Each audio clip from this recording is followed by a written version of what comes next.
Today we gather to share insights into the support we have provided to SCDF to ensure that this year's Carnival will be one of the very best. But before I delve into the details, let me ask you this, St. Martin. What does Carnival mean for us, fellow Swaligans? What does it mean? Is it the enticing aroma of the barbecue grills and the local dishes? The jam sessions of our cultural music? The let-loose excitement of Juve morning? Or is it the electrifying shows that make that entertain us? Or is it simply the joy of coming together and creating cherished moments with loved ones, both near and far? To me, Carnival is a little deeper than this. It is the core of our culture, a symbol of our resilience, and a major economic driver for our island. It unites the people from all walks of life, generates employment, stimulates business, and attracts visitors from all over the world. This government fully recognizes Carnival's significance, not just as a cherished tradition, but as a vital pillar of our economy. That is why we, the government, has chosen to support it. Over the years, financial challenges have threatened the continuity of our festival. However, one thing remains undeniable. The people of St. Martin love their Carnival. As a government that listens and acts in the best interest of our people, we have stepped into this to provide the necessary support to secure its future. And this is just the beginning. So what is our vision for the future of Carnival? We are implementing a structured approach to ensure its long-term sustainability. Our plan includes a groundbreaking private-public partnership initiative, the first of its kind for SCDF. This agreement is set to be signed in Q2 and will cover the years 2026 and 2028. In the meantime, for this year's Carnival, we have facilitated a strategic collaboration enabling the incidental subsidy that will provide the much-needed financial support while ensuring greater accountability and sustainability. This 3-year plan, or 4-year, spanning from 2026 to 2028, will give SCDF the opportunity to recover and establish a more self-sufficient model. With the approval of the Council of Ministers, this government has allocated 600,000 guilders to assist SCDF in its 2025 operation. This funding will be structured to support the festival's immediate needs while laying the groundwork for a more sustainable future. Our goal is not just to provide financial assistance, but to create a long-term sustainable model for St. Martin's Carnival. The SCDF will work closely with government entities and private partners to enhance financial accountability, strategic planning, and marketing efforts. This support will allow SCDF to focus on settling past dues, giving them 1 to 4 years to pay off old bills, while the government provides support for the most of their operational costs associated with running Carnival from this year, 2025, to 2028. Furthermore, the St. Martin Tourism, the STB, will continue its promotional efforts, leveraging its marketing platforms and representatives to promote Carnival both regionally and internationally. Additionally, government-appointed representatives will be included on SCDF's board to ensure effective oversight and collaboration. St. Martin we all know. In St. Martin, we all know that Carnival is more than just a festival.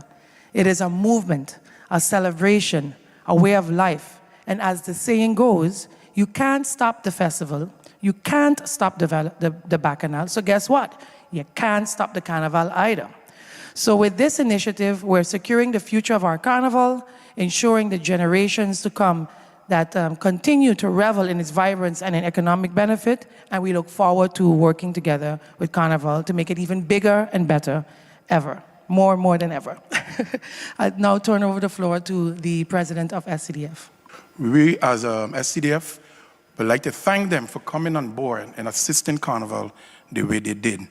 Yes, the funds that they are putting out for us, we appreciate what they have sit down and put together for us so that we could get St. Martin Carnival to a higher level.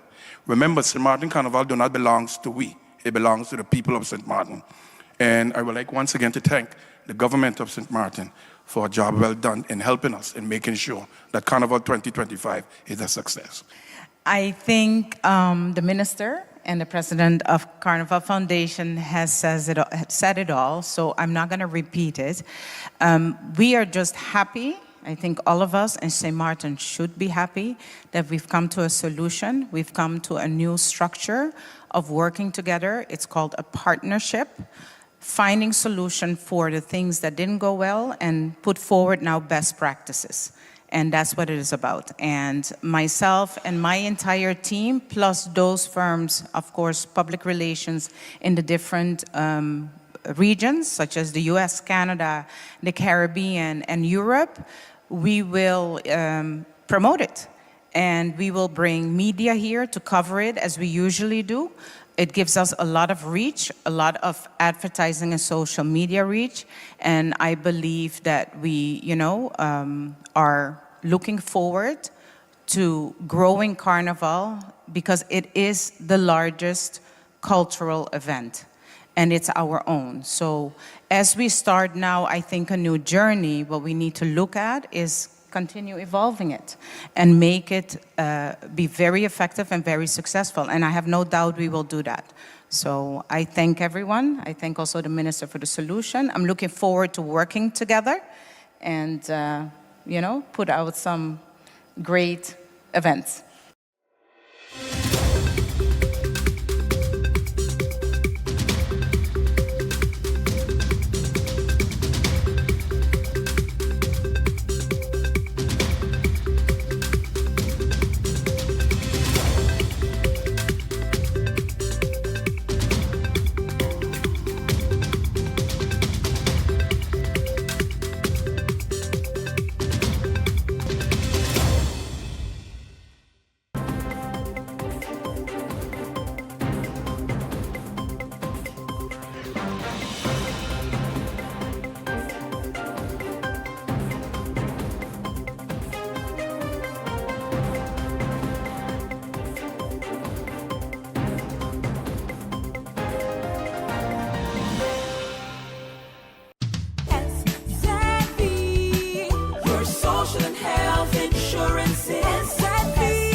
Are you SXM insured? Do you have a valid medical insurance status? SXM is cardless. Request your My SXM account today and enter the virtual office of SXM. Go to sxv.sx and sign up now. SXM, yeah. Your social and health insurances.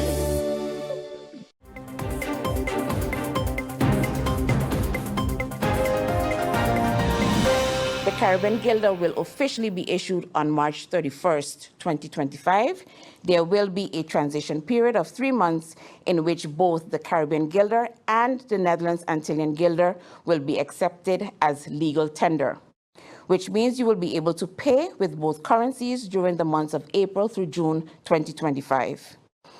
I want to assure everyone that the transition is expected to be smooth, and additional information will be provided to ensure the public is well informed. In the coming weeks, I will be releasing a separate video to explain the details of this transition and address any concerns. And finally, hot button item, Budget 2025 and the end text process. Yesterday, the Minister of General Affairs, the Prime Minister, and I signed off on a letter to Parliament with the support of the Council of Ministers, detailing the technical issues and incorporation of amendments that have caused delays in finalizing the end text. Parliament was informed of all technical issues relating to the amendments. However, let me highlight the two main issues. One, Some amendments were proposed at the general ledger level, while the 2025 budget is structured at the economic category level.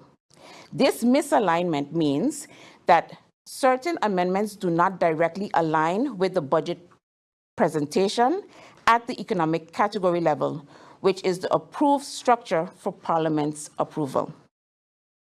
In 2024, the budget was presented at a more detailed level. However, in 2025, it was adjusted and presented at the economic category level in accordance with Article 6 of the Comptabiliteitslandse Ordering, which states that Parliament approves the budget per economic category. The reason for this adjustment was based on collaboration with TWO and the Landspakket in improving the budgetary process of country St. Martin. Nevertheless, the Comptabiliteitslandse Ordering, particularly Articles 2, 6, and 43, supports the position that technical classification differences do not equate to non-compliance, provided that the amendment adheres to the approved financial limits and intended budgetary framework. Number 2, cascading ripple effects of amendments. Several amendments introduce changes that trigger adjustments to subtotals, totals, and other related budget components. In some instances, an amendment might instruct a single line item adjustment, but of course, this single line item adjustment will subsequently adjust the subtotals and totals stated in the budget numbers book. However, in some instances, the issue stems from the fact that the adjustments of the subtotals or totals were not explicitly stated. Key here is explicitly stated in the amendment note. It is also important to clarify that in previous years, amendment notes did not always explicitly include all ripple effects either. Nevertheless, due to the extent and volume of amendments this year, a total of 7, these omissions have caused an issue in finalizing the end text. This highlights the need for a more structured approach to future budget amendments to ensure all necessary adjustments are clearly outlined and accounted for in the amendment process. It is important to note that each amendment, both those introduced by government and those from the members of Parliament, contain technical issues. While I now refer to them as technical issues, I want to make it explicitly clear that not all legal minds view them as such. Enhancing the budget amendment process to prevent similar issues from occurring in the future, the government proposes collaborating with Parliament to develop standardized templates for amendment notes and amendments. These templates will help ensure that all necessary components, including financial and legal considerations, are properly addressed, reducing discrepancies and improving efficiency. Additionally, the government suggests initiating a dialogue with relevant stakeholders to determine whether, for future amendments, the totals reflected by the ripple effect must be explicitly stated, or whether a general reference to the ripple effect would be sufficient. Moving forward, the Ministry of Finance will coordinate amendment notes, ensuring that financial and legal matters are thoroughly reviewed before submission. These measures, based on lessons learned from this current process, will help improve accuracy, transparency, and efficiency in the budget amendment procedure. I look forward, as a matter of fact, the Council of Ministers look forward to receiving a response to the letter provided to Parliament, as it will be key in determining the way forward in finalizing and enacting the 2025 budget. Ensuring a timely resolution will allow us to move forward with the necessary financial processes and effectively implement the unanimously 2025 approved budget. It is crucial that we work together to resolve this matter and enact this important budget for the country of St. Martin. This is not about political maneuvering Our sole objective is to determine the best way forward to finalize the budget enactment. I want to make it very clear that the budget submitted to Parliament is not the issue. The challenge lies in the incorporation of the approved amendments. Had there been no amendments, the budget as submitted would have already been published. Therefore, our collective focus must be on ensuring that these amendments are processed correctly in line with the intentions of Parliament so that the budget can move forward without further delay. Conclusion. As the Minister of Finance, I remain committed to ensuring transparent, accountable, and efficient financial management. I will continue to provide regular updates.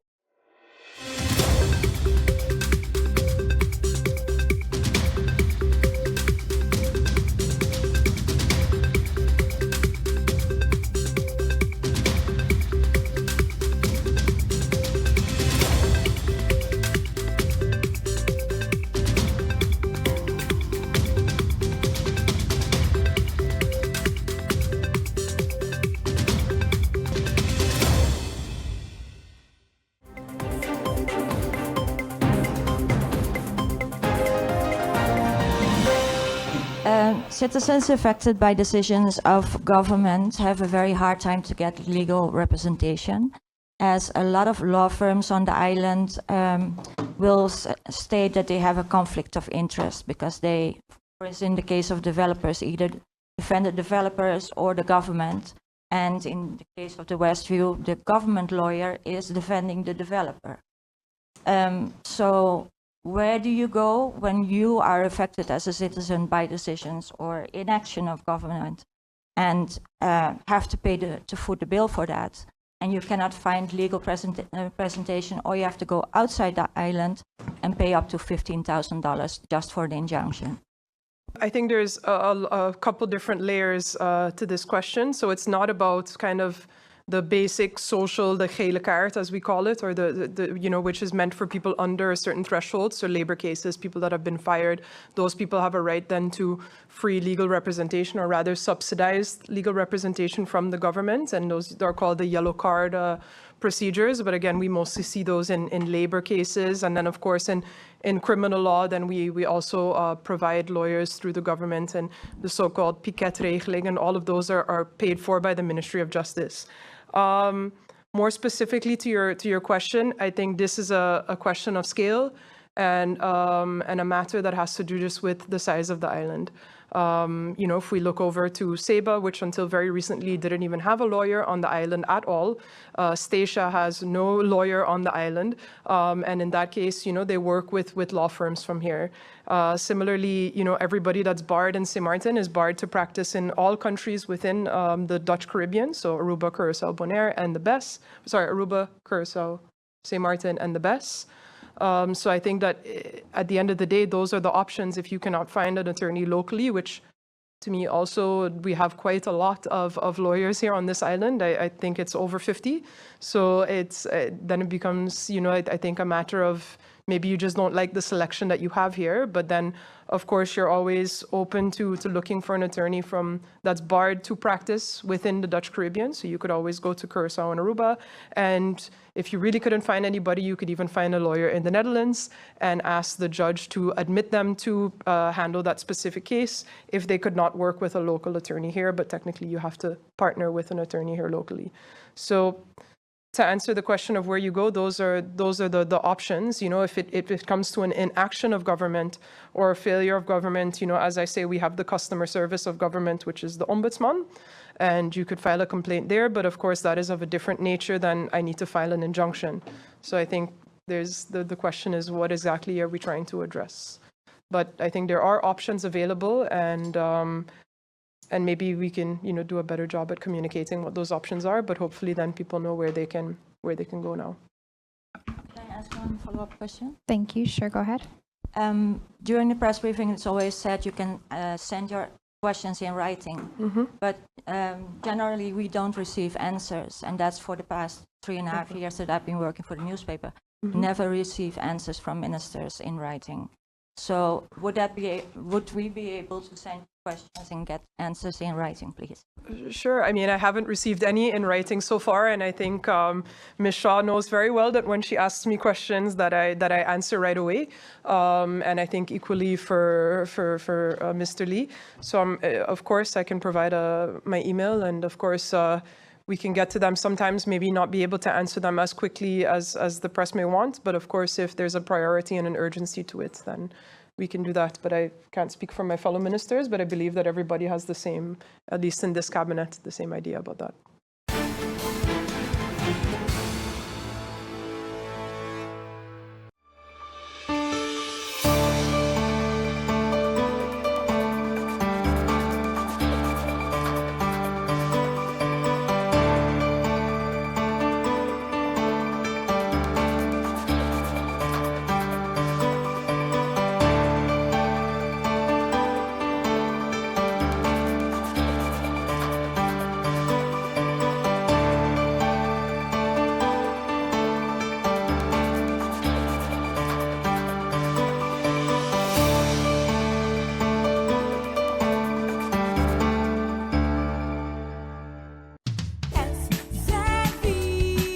Your social and health insurance is your social and health insurance. Are you SXV insured? Do you have a valid medical insurance status? SXV is cardless. Request your My SXV account today and enter the virtual office of SXV. Go to sxv.sx and sign up now. Your social and health insurances.